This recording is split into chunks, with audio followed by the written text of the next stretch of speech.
माऊलींनी हे फार मोठा एक धाडसी निर्णय घेतला. दादांच्या जाण्याच्या काही दिवसातच आपल्याला हे सगळं करायला लागलं आणि वहिनी साहेबांनी महाराष्ट्राचे उपमुख्यमंत्री म्हणून दादांची सर्व अपूर्ण स्वप्न पूर्ण करण्यासाठी, बारामतीची आणि तसेच संपूर्ण महाराष्ट्राची सेवा करण्यासाठी हा एक प्रचंड मोठा शिवधनुष्य स्वतःवर त्यांनी घेतलेला आहे. पण हे सर्व करत असताना आता आपली सर्वांची जबाबदारी की ज्या माणसांनी आपल्याला कुटुंबाप्रमाणे 3 पिढ्या जपलं त्यांच्यासाठी आणि वहिनीसाहेबांसाठी आता आपण खंबीरपणे वहिनीसाहेब, आपले नवनिर्वाचित खासदार पारदादा, जयदादा यांच्या खंबीरपणे पाठीशी उभं राहणं हे आता आपलं कर्तव्य आहे.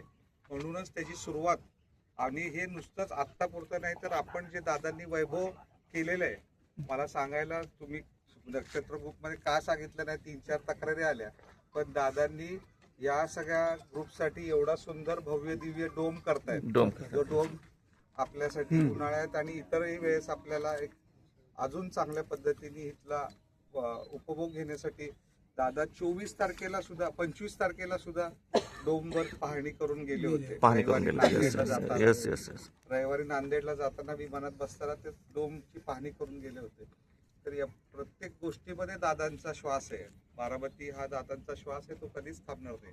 पण आपल्या ह्या ऋणांची उतराई म्हणून आपण या 23 तारखेपासून एक वेगळी सुरुवात करायला पाहिजे. एक तर वहिनींना 23 तारखेला विक्रमी मतांनी निवडून द्यायचंय आणि वहिनी साहेबांनी जो काय संकल्प मांडलाय की दादांनी केलेले प्रत्येक गोष्ट अजरामर बारामतीकरांसाठी, पुढच्या अनेक पिढ्यांसाठी तशाच राहण्यासाठी वहिनी साहेब तर निश्चित लक्ष घालतील, अजून त्याला चांगलं करतील. पण ही सगळं आपल्यासाठी दादांनी करून गेले, हे आपण टिकवणं फार महत्वाचं आहे.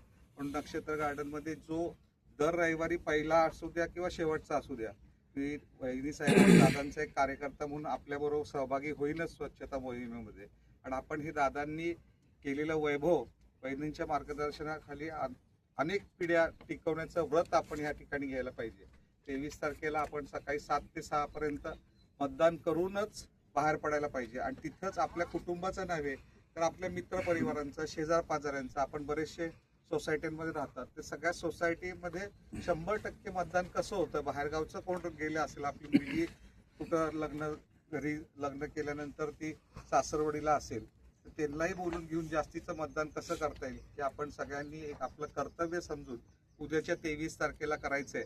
आणि एवढंच सांगतो आणि थांबतो. जय हिंद, जय महाराष्ट्र. एकच वादा, एकच वादा, एकच वादा, वहिनी आणि दादा. मी एक माझा आयुष्यातला एक 2 मिनिटात किस्सा सांगतो.